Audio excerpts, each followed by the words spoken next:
చంద్రబాబు హయాంలో దోచుకో దాచుకో పాలన సాగుతోందని ఆరోపించారు మాజీ ఎమ్మెల్యే టీజేఆర్ సుధాకర్ బాబు. ఎవరు ఎలా దోచుకోవాలో చంద్రబాబే దగ్గరుండి సలహాలు ఇస్తున్నారన్నారు. అమరావతిలో 5 ఎకరాల్లో చంద్రబాబు ఇంటి నిర్మాణం ఎవరు చేస్తున్నారని ప్రశ్నించారు. ఆ సంస్థకు నక్కపల్లిలో ఇచ్చిన కాంట్రాక్టులను బయటపెట్టాలన్నారు. ఇక ఎల్లో మీడియా అంతా కలిసి దొంగల ముఠాలా ఏర్పడి రాష్ట్రాన్ని దోచుకుంటున్నారని ఆగ్రహం వ్యక్తం చేశారు సుధాకర్ బాబు. జగన్మోహన్ రెడ్డి గారు డీపీటీ సిస్టమ్ నమ్మాడు. డైరెక్ట్ గా లబ్ధిదారుడు ఖాతాలో ప్రభుత్వ ఫలం జమ చేయటం, అది జగన్మోహన్ రెడ్డి గారి పద్ధతి. చంద్రబాబు నాయుడు గారి పద్ధతి ఏమో దోచుకో, పంచుకో, తినుకో.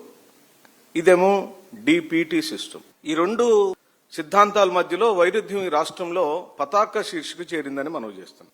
స్వప్రయోజనాలకు ప్రజల యొక్క ధనాన్ని, ప్రజలకు సంబంధించిన ఆస్తులను దోచిపెడుతున్న విధానం ప్రపంచ రాజకీయాలలో కాదు కదా, ఈ భూ ప్రపంచంలోనే ఇంత నిఖార్సుగా చేసేవాడు లేడు. కేవలం చంద్రబాబు నాయుడు మాత్రమే దోపిడీని నిఖార్సుగా చేస్తాడు. ఈనాడు, ఏబిఎన్, టీవీ5 అంతా కలిసి ఒక దొంగల ముఠాలాగా ఏర్పడి రాష్ట్రాన్ని దోచుకుంటున్న మాట వాస్తవమా కాదా? ఈనాడు దినపత్రిక ఎం కిరణ్ వియంకుడికి పోలవరం ప్రాజెక్టు పనులు అప్పగించిన మాట నిజమా కాదా? ఏబిఎన్ రాధాకృష్ణకు ఇబ్రహీంపట్నం వద్ద హైడల్ ప్రాజెక్టు, విశాఖ, అమరావతిలో భూములు, ప్లాట్ల కేటాయింపులు జరిగిన మాట వాస్తవమా కాదా?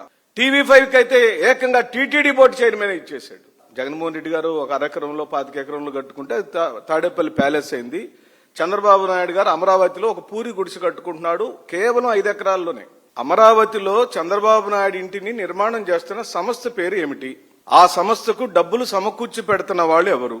ఆ సంస్థకు అనకాపల్లి జిల్లా నక్కపల్లిలోని ఇండస్ట్రియల్ ఏరియాలో ఫ్లాట్లు ఎలా అప్పగించారు? ఎంతకు అప్పగించారు? ఏ సంవత్సరంలో అప్పగించారు? మరిన్ని అప్డేట్స్ కోసం ఛానల్ ను సబ్స్క్రైబ్ చేయండి. నోటిఫికేషన్స్ కోసం బెల్ ఐకాన్ పై క్లిక్ చేయండి.